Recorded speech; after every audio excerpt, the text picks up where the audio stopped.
Welcome to Game of Thrones Season 6 Crammed. This is where the show is now entirely ahead of the books and doing its own crazy thing. Thanks for all the subs and support, guys. Let's go.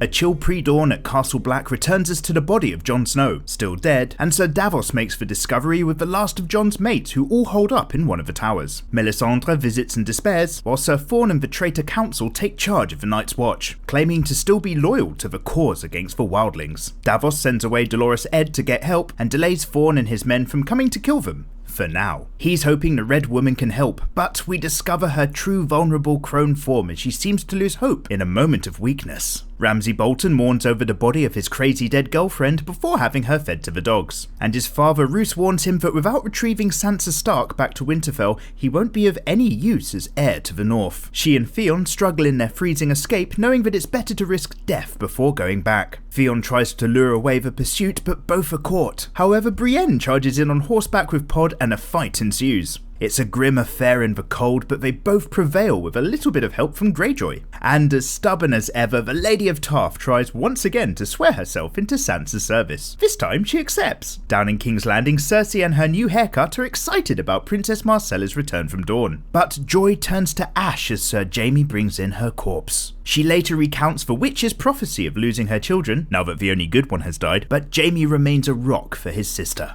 In Dorne, for anyone who cares, the Sand Snakes continue to take over by killing Prince Martell in a coup that it seems everybody wanted, and Princess Trystane is killed out at sea. Over in a Great Sept, Queen Marjorie is miserable in her cell, but the High Sparrow comes in to play a little bit of good cop to see if she'd like to confess, and she's not sure what to do. And right over in Meereen, this lady thinks that Tyrion wants to eat her baby, and he listens in with Varys, to the fear on the streets and the tension in the air. But those pesky sons of the Harpy have already made their next move and set fire to the ports. Ser Jorah and Daario are out on Dany's trail and set to following after the Khalasar horde that took her. It's already heading out of the grasslands with its new captive, thinking her to be an exotic slave. But Dany explains to the Dothraki that she can understand what they're saying, and as well as being a queen, she's also a Khaleesi. Discount Drogo comes to believe her, but Dany's not free. They're going to take her to Vaes Dothrak, where the wives of dead Khals are meant to live out their lives. And Arya is blind and slumming it on the streets of Braavos, and the waif is still coming to visit from time to time to bully/train/bully her. Yay?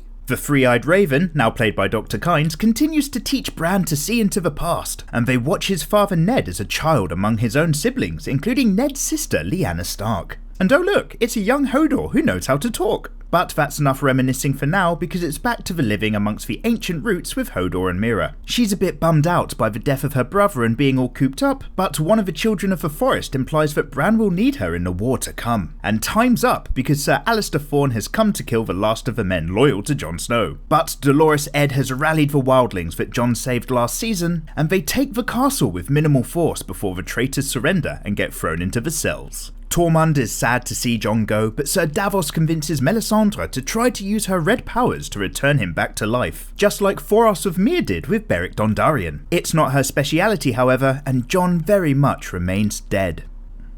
Psych! Down on the streets of King's Landing, this cheeky chap tells a bawdy tale about the actions of the incest queen. But free speech isn't a thing round here, and the new zombie guard dog that Qyburn got her is a monster that's feared by even the king's own Lannister men. Young King Tommen has no idea what to do since the Walk of Shame, so Jaime steps up with some life advice and tells him to visit his mother. The High Sparrow pops in on a vigil, bold as brass, and Jaime is real close to killing him for what he's been up to. But the Sparrow's got his crew close to hand with nothing to lose.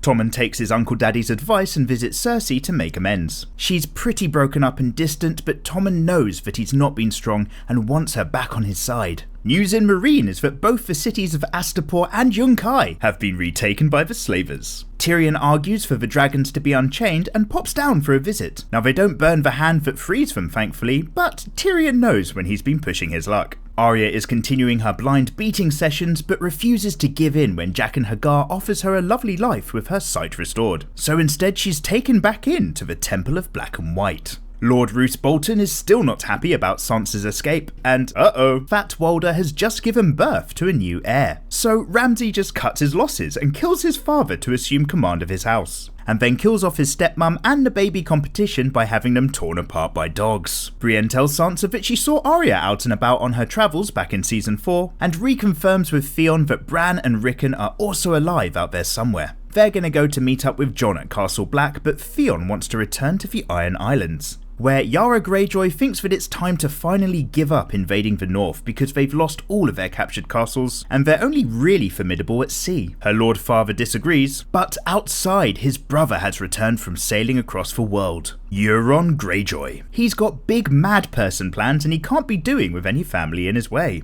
The Iron Islanders don't immediately know who killed their king, and Damphair says it's time for a Kingsmoot, where all of the captains get together to decide who's going to be the next ruler. So Jon Snow lives again, which is weird for everybody involved, and Melisandre is stunned, believing him now to be Azor Ahai. Jon feels pretty bad about being murdered, but Sir Davos gives him encouragement to keep going. In the courtyard, the men are glad to see that he's still Jon inside, and once things have settled down, it's time to hang the traitors. Can't believe they used to be mates. And that's about enough cold grim bullshit for Jon to deal with in one go. So he makes Dolorous Edd the new Lord Commander at Castle Black and gets to leave the Night's Watch, as he did technically die in service. Sam and Gilly update, they're sailing over to Old Town with some stops on the way, and one's doing a little bit better than the other. Back in the past, Bran Greenseer's out over the Tower of Joy, as a younger Ned and Howland Reed, Mira's dad, come to take on Sir Arthur Dayne and Gerald Hightower at the end of Robert's Rebellion. These earlier generation Kingsguard are no joke. And despite being outnumbered, Sir Arthur Dayne is an incredible fighter who slays almost everyone. Luckily for Ned, Howland Reed comes in with a blindside save, but they're really here for what's inside that tower. And did Ned just hear Bran for a second? Well, back to the miserable roots, as the Three-Eyed Raven will not reveal the rest of that story just yet. Dany's being marched out to Vaes Dothrak to take her place amongst the other women. She's not happy to be stuck there, however, but it turns out that all of the big Khalasars are coming home for a great meeting of the Khals. Varys continues his trade and usefulness by winkling out supporters of the Sons of the Harpy and making an offer that they can't refuse. And whilst waiting for the info, Tyrion tries his best to teach Grey Worm and Missandre the pleasures of small talk. So it turns out that the Sons of the Harpy have in fact been funded by the cities of Yunkai, Astapor, and Volantis by the Wise Masters. And back in King's Landing, Qyburn continues to fill Varys' shoes with his secret spy network of children, and Cersei is expecting to use her zombie knight in a trial by combat against the faith. Everybody's bitching about the current situation in the small council, and the Queen of Thorns has been subbed into play while Cersei was imprisoned. So now the entire council cold shoulders Cersei and Jaime out of office. King Tommen tries a show of strength against the High Sparrow regarding his mother's rights, but this guy has rolled a 20 for intelligence and coercion, and he talks Tommen away from the subject of his mother and wife's imprisonment, and ends up convincing him that the crown and the faith should stand as equal powers. Arya continues her beatdowns and how to lie cleanly back in the Temple of Black and White, where her senses sharpen even further to the point where her fatalist training has begun to impress, and her sight is returned. Up in the north, Lord Umber has come to show good faith with Ramsay Bolton with a pledge of banners and a gift. He's captured Osha and Rickon Stark, who's been hit by puberty, and killed the boy's direwolf. Jon's about to head out from Castle Black, but Brienne and Sansa arrive. Oh, hello, sailor. And for the first time since the very first episode, they reunite. The North is in ruins, and the two siblings have nowhere to go but to try to reclaim Winterfell. Sansa is down for the fight, but Jon's a little tired of killing at the moment. Mel and Davos have nothing to do either, so they both default to following Jon. But Brienne is still quite sore about that shadow magic killing Renly, and lets them both know that she executed Stannis for it herself. Over in the Vale, Lord Robin is still weak, and Littlefinger is basically running the show. He's keeping the boy busy with gifts and lying about whose side he's on as usual, plus a little bit of flexing over Lord Royce. He's going to gather the Knights of the Vale so that he can help Sansa against the Boltons. In Meereen, Grey Worm and Missandre are very unhappy with Tyrion trying to negotiate with the wise masters of the other slave cities. They know the true reality of a slave's life and what that really means. T-Dog, however, plays to his strength and barters a Harpy ceasefire by speaking their language. And of course the freedmen are not happy to hear it.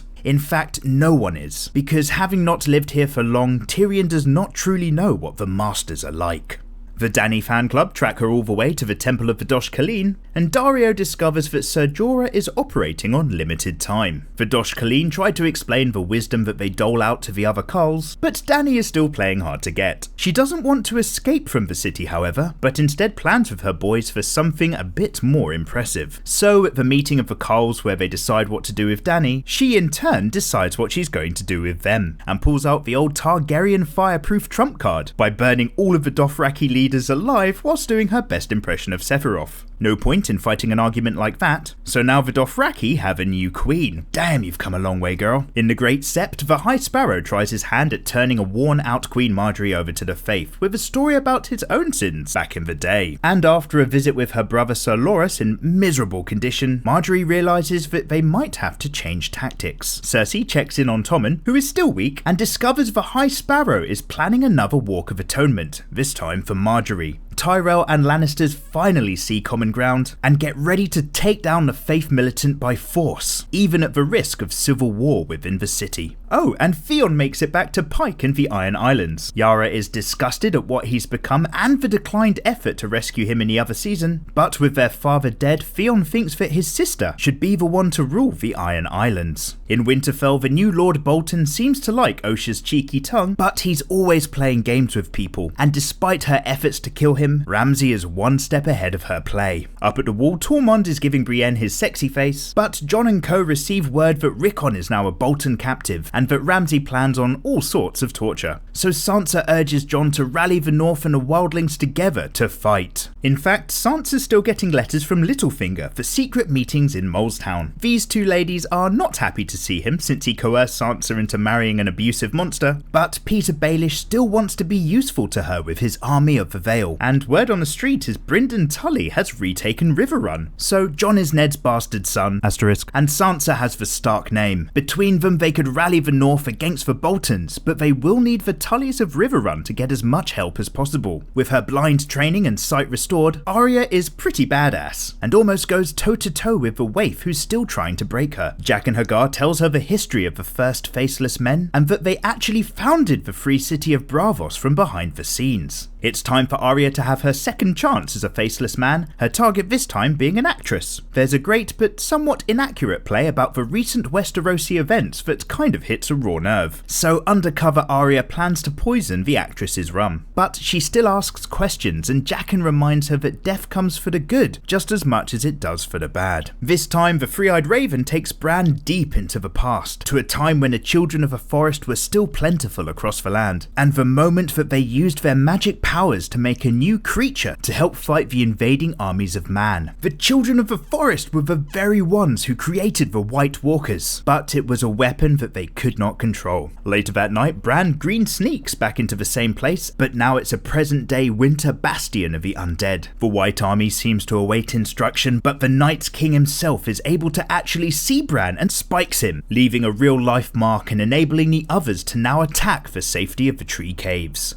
And just like that, it's time to get moving. The Three-Eyed Raven downloads all of his cosmic knowledge into Bran, ready or not, and the others break the protective magic of the remaining children, but Bran is too busy down in Dreamtown with the Raven to notice. Whites pour themselves all over the surface, digging down whilst the White Walkers stroll in through the front. Things are desperately close, but Bran finally receives a message, and deep from the past he wargs into Child Hodor, sending out commands up through his lifetime to get the modern day Hodor moving. Perhaps there's hope, but Summer is killed in their defense and the chase is on. The Night's King kills the Three-Eyed Raven and the dead tumble up from the abyss. The last child of the forest buys a little more time, but they keep on coming, and so Bran gives one final desperate instruction whilst he's brain hacking from the past to hold the door. A single burning message which boiled down the boy to the simple Hodor that we know today, all for the sake of Bran and Mira's escape.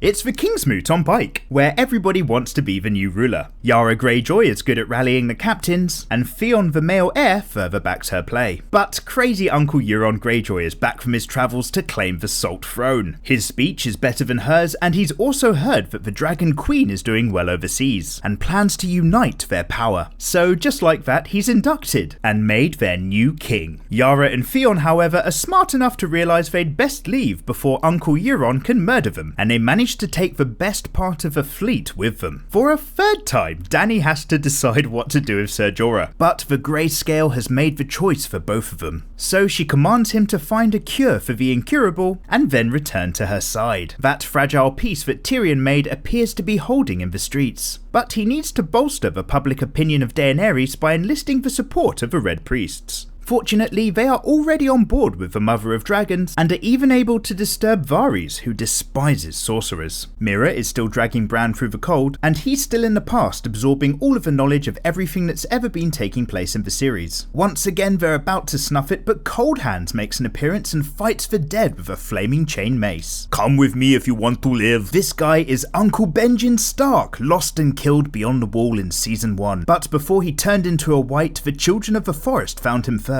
to keep him both undead and yet human at the same time. Sam, Gilly and the baby make it back to his old family home en route to Old Town and the Maesters, as he hopes his family will look after Gilly and the babe. The ladies of House Tarly are really nice and lend a dress, but Sam's father, Randall Tarly, is a stern asshole and discovers that Gilly is a wildling. So Sam kind of mans up and decides that they're all leaving, and steals his father's Valyrian steel sword on a way out. Tommen is finally allowed to see Marjorie before her walk of atonement, but she knows that he's a wet flannel by now, and she's taking a different tactic, seeming to turn completely over to the Faith and the High Sparrow. Outside the Sept, Jaime and the Tyrells are ready to finally use force, much to Marjorie's surprise, but the High Sparrow's plan has moved even further. Although Jaime is ready to finish things, King Tommen himself has been talked into the Crown and the Faith uniting as twin powers in control of Westeros. Ooh, you bugger. Jaime tries to plead some sense into the boy, but is booted out of the Kingsguard to go help the Freys retake control of the Riverlands, and Cersei brings back a bit of the old incest tease to help keep him compliant. You see, Lord Walder Frey is up at the twins, and he's not happy that his sons have lost Riverrun and that the Riverlands are revolting against them, though they still at least have Edmure Tully captive since the Red Wedding. Arya is still set to assassinate the actress, but comes to know everybody a little too well, and in doing so rediscovers her original intentions of revenge in Westeros. She won't be a mindless killer without cause, and reclaims Needle along with her identity, but this now makes her a target of the Faceless Men, and the Waif cannot wait to kill her. And on the way back to Meereen with her new Dothraki army, Dany reunites with Drogon and promotes everyone to Bloodrider, before explaining they're all gonna go conquer Westeros together once they find enough ships. OMG, the Hound is still alive. And since season 4, he appears to have given up the sword, instead having a simpler life of building wooden churches for his new mate Lovejoy. It's the closest he's ever come to being at peace after being taken in by good men. But it's not a good world, and troublesome members of the Brotherhood without banners kill the peaceful parish whilst the Hound is off chopping wood. And hang Lovejoy! The Hound is not impressed. Marjorie is now being super pious down at the Sept, and following the almost bloodbath, offers to talk some sense into the Queen of Thorns on the High Sparrow's behalf. So Marjorie, under the watchful gaze of Sister Frumpy, pretends to follow doctrine, but in truth warns her grandmother to get out of King's Landing while she still can. Cersei finally admits that she screwed up with the High Sparrow, but can't convince Olenna Tyrell to stay and help. Jaime, Bronn and a Lannister force arrive at Riverrun to help retake the castle once more. The Freys are making fools of themselves with empty threats, and the Blackfish isn't buying any of it. So Jaime knocks some order into them and parlays with Brynden, hoping for a clean surrender. But Brynden remembers the arsehole that Jaime was, and not the better man he's become, and won't budge. Jon and Tormund are going round on tour, where they gain the support of the wildlings but still have a long way to go to build up an army. Over on Bear Island, they visit Lyanna, the child heir to House Mormont. She's great! A straight-talking girl who takes no shit or coercion from Jon or Sansa. But Sir Davos as ever has the knack for keeping it real. The Boltons must be finished so that the North can be united before the undead come for them. The Glovers, however, are more cautious about an uprising and fighting alongside wildlings, having lost much already in their support of Robb Stark's war. They simply don't have enough men, so Sansa bites the bullet and asks Littlefinger for military support after all. Theon and Yara's Ironborn fleet have made it as far as Volantis on their way to see the Dragon Queen, managing to keep a good step ahead of their uncle Euron. Yara needs Theon to learn to relax and be himself again, but it's gonna be a long climb. Arya gets ready to leave Braavos and head back for the west, but the Waif comes to give her a belly full of stabbing instead. She barely escapes her and is bleeding out as she wanders the streets. Fortunately, the actress that she refused to kill tends to her wounds, and Arya must trust in having a friend. You see, together they can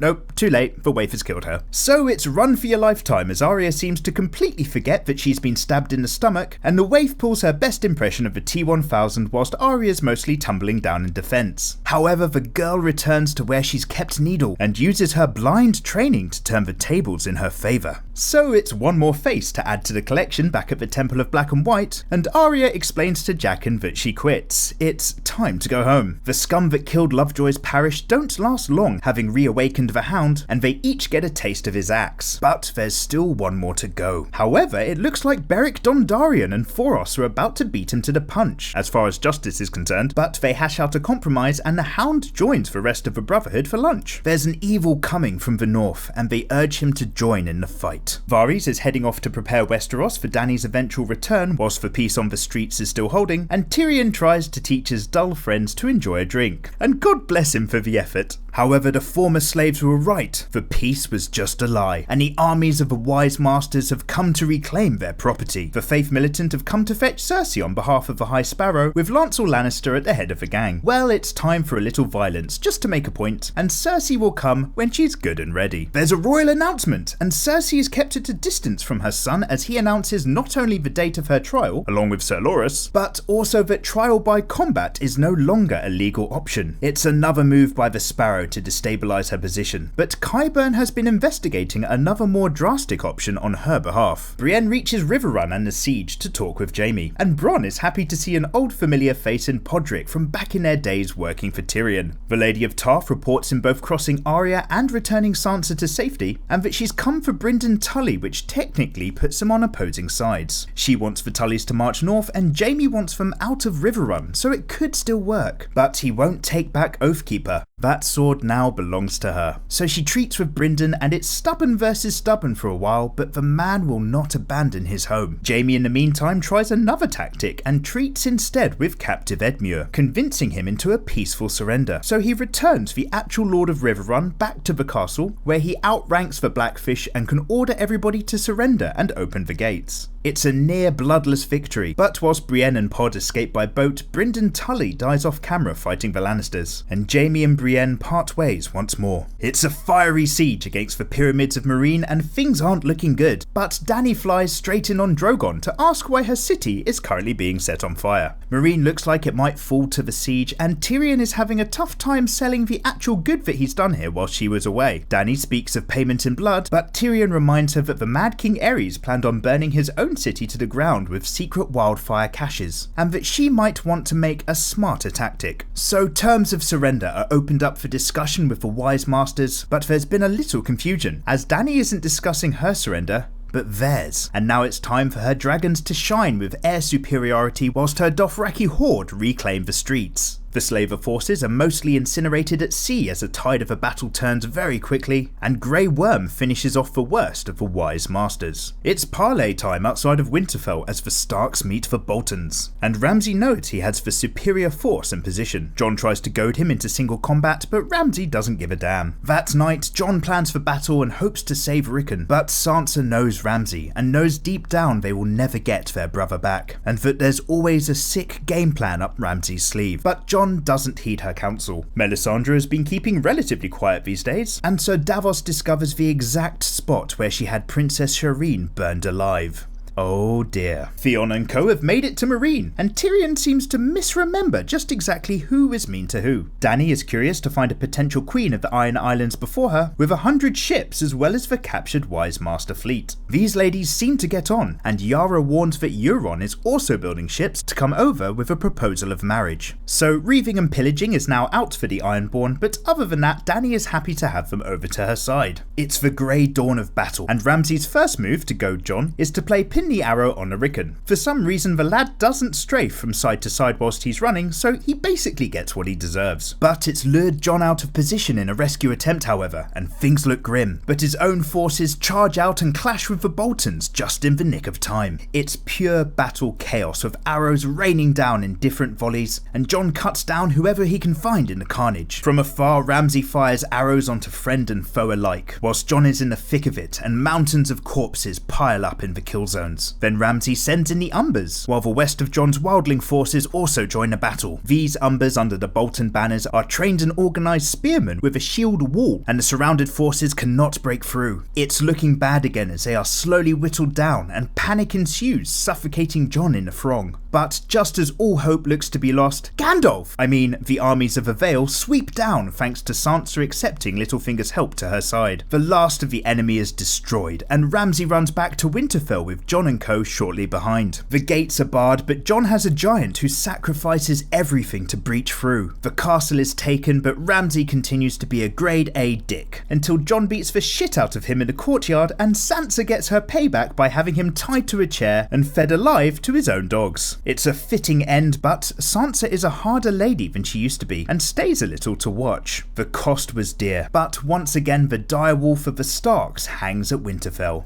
In the capital, it's time for Cersei and Sir Loras' trial by the faith, and everyone prepares for what is likely to be a long old day and also one hell of a show, and the sept is packed with lords, ladies and onlookers. Curiously, Cersei looks like she's getting dressed for war, and Tommen is, well, you know. First on the cards is Sir Loras Tyrell, who's pretty much broken by his time in captivity. He confesses his crimes of sleeping with other men and awaits his judgment. But he goes even further to renounce his title and any claim to his Tyrell inheritance by joining the Faith Militant with a fun new tattoo. King Tommen is about to head on over, but is kept in his room by dead Sir Gregor. It's becoming clear that Cersei doesn't plan on joining the trial, so Lancel and co go out to fetch her, but not before following a curious-looking street child into the tunnels below the Great Sept. Meanwhile, Grand Maester Pycelle is lured into Qyburn's laboratory and stabbed to death by all the little birds. In fact, it's stab o'clock as Lancel takes a knife to the back just before he discovers an incredible cache of wildfire, barrels upon barrels of the green death with a guttering candle in the middle. Marjorie is deeply suspicious that Cersei isn't attending, and drops her pious act to tell the High Sparrow that everyone needs to leave. And for once, the High Sparrow looks a little unsure of himself. But it's too late for them, as a wildfire ignites and the entire sept and surrounding area is obliterated in an instant, killing everyone inside. And with the Sector 7 plate destroyed, Cersei watches on with a little wine. And so after all, it really is Cersei's time to shine, as she even has Sister Frumpy tied to a board for a little bit of gloating and a whole lot of torture at the hands of dead Sir Gregor. Lovely. But just when everything is finally going well for her, young King Tommen, in perhaps what is his first ever truly independent decision, steps out of the window in his grief. And with all of her children dead, Cersei has lost the only thing she's ever genuinely tried to protect other than herself. Up at the Twins, a Freys and the Lannisters are celebrating the recapture of Riverrun. Jaime doesn't really like these scumbags, however, or the Lord Vulture himself, and can barely bite his tongue before he leaves back to King's Landing, where he finds things a little bit different than when he left. And with Cersei now crowned as queen. Later that night, however, Walder gets another slice of pie from a serving girl who turns out to be Arya. As well as being able to fast travel back to Westeros, she's fed Walder his own sons for dinner, before slicing his throat in sweet revenge. Sam and Gilly arrive at Old Town and the Citadel to begin his maester's studies. They're a bit of a stuffy bunch, but Sam is shown to the library, which turns out to be a massive chamber housing one of the astrolabes used in the show's title sequence. Jon's settling back in at Winterfell, but Sir Davos steps up in anger about Princess Shireen, and Melisandre admits to burning her at the stake, and it breaks his heart. Davos means to execute her, but her powers could prove too useful in the upcoming war against the dead. So Jon banishes her from the north instead, and tells Sansa that they must work together from now on. Littlefinger is staying over as well because he's still nursing a weird boner for Sansa, but she's experienced enough horrors to no longer be the fool she once was. And so all of the northern houses gather to pledge themselves to the White Wolf, the new king in the north. Well done, mate. I hope. The Sand Snakes meet up with Olenna Tyrell to plan for war against the Lannisters, and it seems Varys is in Westeros and responsible for setting up the alliance. And having defeated her enemies and secured Meereen, Dany is at last ready to head to Westeros after 6 seasons. Daario will have to stay here though for propriety's sake, and Tyrion is promoted to Hand of the Queen. So she takes to the sea with her entire force, and what? Varys is back there now? Is he teleporting? Dead Benjen Stark takes Bran and Mira to the wall before going on his way, and Bran finally greenseers back to the Tower of Joy, where he watches his father console his Aunt Lyanna, who is dying from complications with the birth of her son. She makes Ned promise to protect her boy in secret from King Robert. Not Ned's son, but a nephew, Jon Snow. Oh my god. So 2 out of the 4 remaining Starks are back at Winterfell, with Bran heading south from the far north. Arya has returned to Westeros as a highly capable assassin, and pretty much everyone of note in King's Landing is now dead, except for Cersei, Jaime and Qyburn. And meanwhile, Daenerys Stormborn is finally sailing home with Tyrion and her crew, her freed army, the Unsullied, the Dothraki, the dragons and her mixed Ironborn fleet.